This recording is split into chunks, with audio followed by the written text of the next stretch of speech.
사도행전 22장 12절 13절입니다.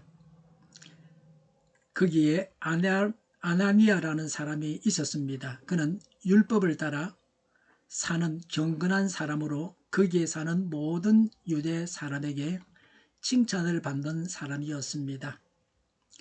그가 나를 찾아와 곁에 서서 형제 사울이여 눈을 뜨시오 하고 나에게 말하였습니다. 그 순간에 나는 시력을 회복하여 그를 쳐다보았습니다. 아멘. 바울은 동족들에게 자신의 회심에 대해서 말하고 있습니다. 바울이 예수님을 만났던 이후에 바울을 도왔던 아나니아에 대해서 말씀하고 있습니다. 바울은 자신이 어떻게 예수님을 믿게 되었는가를 자세하게 말하고 있습니다. 자신이 예수 믿은 간증을 해서 다른 사람들에게 전도하고 있습니다. 자신의 생생한 간증을 들려주어서 다른 사람에게 전도하는 것이 효과적입니다. 많은 유대인들이 바울의 간증을 듣고 예수님을 믿는 열매가 맺혔을 것입니다. 12절에 거기에 아나니아라는 사람이 있었습니다. 그는 율법을 따라 사는 경건한 사람으로라고 했습니다. 아나니아는 율법을 따라 사는 사람이라고 했습니다. 율법주의자 이런 의미보다는 이어지는 문맥을 봤을 때 하나님 말씀을 따라 제대로 신앙생활을 하는 사람이었습니다. 말씀의 사람이었습니다. 자기 기분대로 사는 사람이 아니었습니다. 양육자의 첫 번째 조건은 말씀의 사람이어야 합니다. 하나님 말씀을 모르면 양육자가 될 수 없습니다. 양육 교과서는 성경입니다. 아나니아는 율법을 따라서 사는 경건한 사람이었습니다. 경건해지려고 하면 말씀을 따라서 살아야 합니다. 성경을 실천함으로 경건해집니다. 성경의 죄가 무엇인지, 하나님께서 기뻐하시는 바가 무엇인지를 말씀하고 있습니다. 우리 자신은 말씀을 따라 사는 경건한 사람입니까? 아침에 성경을 묵상한 대로 살고 있습니까? 하나님은 경건한 자를 일꾼으로 사용하십니다. 하나님 일꾼으로 일하기 위해서 경건해야 합니다. 간혹 하나님의 일을 하는데 경건하지 못한 자가 있습니다. 이런 자들은 일회용 컵과 같이 하나님께서 사용하시다가 버릴 것입니다. 영생을 얻지 못하고 하나님께서 잠시 사용하시다가 버리는 자입니다. 물론 사람이 완벽해야 된다는 말은 아닙니다. 예수님을 믿는 믿음으로 구원받는 건 뭐 틀림이 없습니다. 하나님은 모든 사람들을 다 사용하십니다. 심지어는 하나님을 믿지 않는 자도 사용하십니다. 불신자가 하나님의 일꾼이 되어서 하나님의 일을 하게 하십니다. 자기가 하나님의 일을 하는 줄도 모르고 하나님의 일을 합니다. 하나님의 일을 해도 구원받지 못한 자가 이런 자들입니다. 페르시아 왕 고레스가 이런 자였습니다. 경건하고 하나님을 섬기는 자는 하나님 일도 하고 구원도 받습니다. 이런 사람이 되어야 합니다. 12절에 거기에 사는 모든 유대 사람에게 칭찬을 받는 사람이었습니다. 잘못을 저질러서 주위의 다른 사람들로부터 욕을 먹는 사람도 있습니다.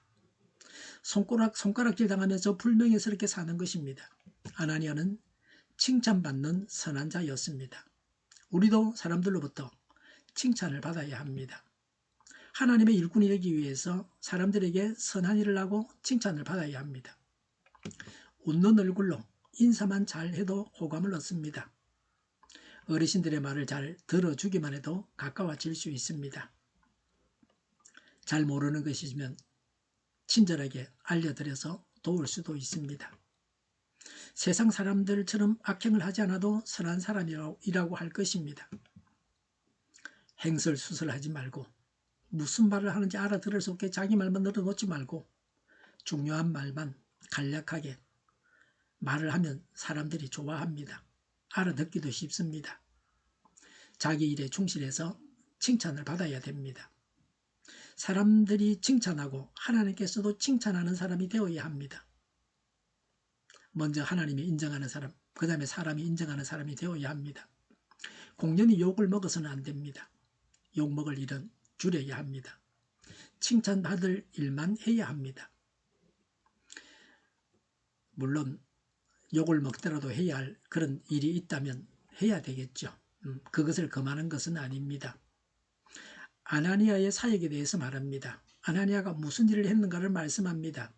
13절에 그가 나를 찾아와 곁에 서서 형제 사울이여 눈을 뜨시오 하고 나에게 말하였습니다. 그 순간에 나는 시력을 회복하여 쳐다보았습니다. 라고 했습니다. 아나니아에 의해 사울은 시력을 회복했습니다.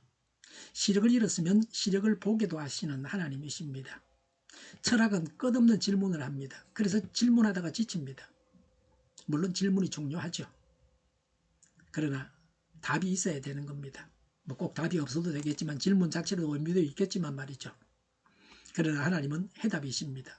하나님은 답이십니다. 하나님은 우리의 문제를 해결하십니다. 하나님께서 모든 문제의 해결책이 하나님께는 모든 문제의 해결책이 있습니다. 우리의 문제도 하나님께서 해결해 주시기를 바랍니다. 바울이 시각장애자가 되어서 앞을 보지 못하면 어떻게 전도 여행을 다니겠습니까?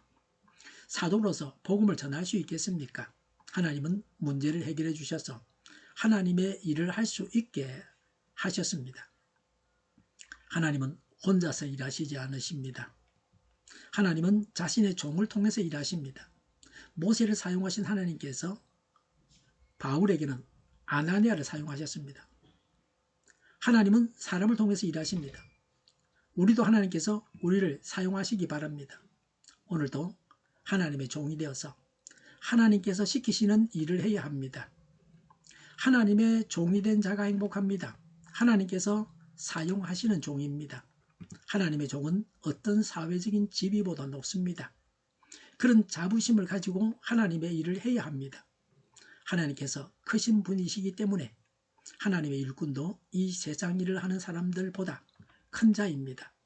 하나님께서 기적을 행하실 때에 하나님께서 나를 통해서 하신 일입니다. 내가 한 일이라고 생각해서는 안 됩니다. 내가 고쳤다고 하면 하나님 영광을 가로채는 것입니다.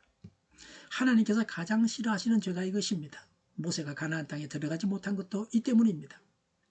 하나님께서 행하신 일을 두고 백성들에게 말하기를 자신들이 한 것처럼 말했기 때문에 가나안 땅에 들어가지 못했습니다. 하나님은 말씀을 지켜 경건한 자, 다른 사람에게 칭찬받는 자를 일꾼으로 삼아 일하십니다. 하나님 보시기에 합당한 자를 하나님은 사용하십니다. 사람이 온전한 자는 없습니다. 그러나 하나님은 정결한 자를 사용하십니다. 여러 가지 그릇이 집에 있지만 주방에서 사용하던 그릇을 화장실에 가지고 와서 사용하지는 않습니다. 화장실 그릇을 주방에서 사용하지는 않습니다. 하나님께서 사용하시는 자가 되게 자신을 늘 성결하게 깨끗하게 해야 합니다. 하나님께서 쓰실 만한 사람이 되어야 합니다. 말과 행동과 표정과 모든 면에서 하나님의 사람으로 하나님의 자녀로서 살아가야 합니다. 하나님의 완전에 도달할 수는 없습니다. 하나님 같은 완전에 사람이 이르지 못합니다. 그러나 하나님의 완전을 향해서 끊임없이 나아가야 합니다. 내일 이어서 계속 말씀드리겠습니다. 바울은 아나니아에 의해서 시력을 회복하고 예수님을 믿었습니다. 그래서 여기서는 바울이 복음을 전가하고 있습니다. 예수님은 의인이십니다. 예수님을 믿지 않는 것이 죄입니다. 우리는 복음을 전하고 가르쳐야 합니다. 복음 전파가 무엇보다 귀한 일이기 때문에 담대하게 전해야 합니다. 기도하겠습니다. 하나님의 일꾼이 되게 하옵소서. 담대하게 복음을 전하게 하옵소서. 저희를 불쌍히 여겨 주옵소서. 저희를 악에서 구하옵소서. 하나님의 뜻이 이 땅에서도 이루어지게 하옵소서. 저희의 간구에 응답하여 주옵소서. 기도하기를 쉬지 않게 하옵소서. 저희의 필요를 채워 주시옵소서. 오늘도 차고 넘치는 복된 삶을 살게 하옵소서. 감사와 찬양을 하나님께 돌려드리며 예수님의 이름으로 기도드립니다. 아멘.